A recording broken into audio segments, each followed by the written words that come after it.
I often speak about how we need to reframe the problem of distrust from one that's a problem associated and attributed to minority patients to rather the trustworthiness of research institutions.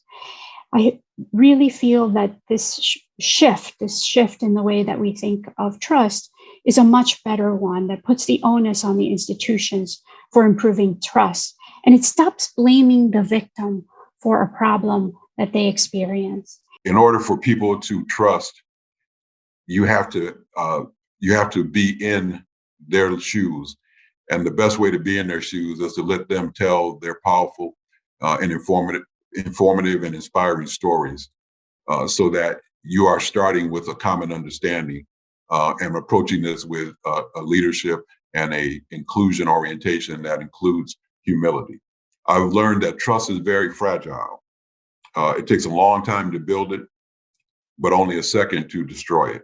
So make sure you remain worthy of grace in the eyes and the hearts of those that you choose to serve. Identifying the assets that are in the community, leveraging partnerships with community-based organization leaders and members of the community, leveraging relationships with faith leaders and other healthcare providers to really put together solutions. So the idea about building trust is essential.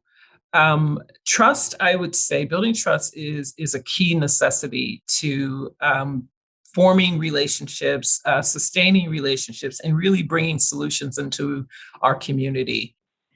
So we've been working tirelessly to try to bring care to our community at the time and place that they're willing to accept it.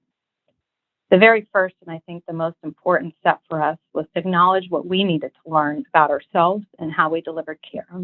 We were always motivated to take care of patients, but how do we do it in a way that's culturally sensitive, that is trauma-informed, and truly moves us all to thinking about how we can prevent the bad things from happening in the first place.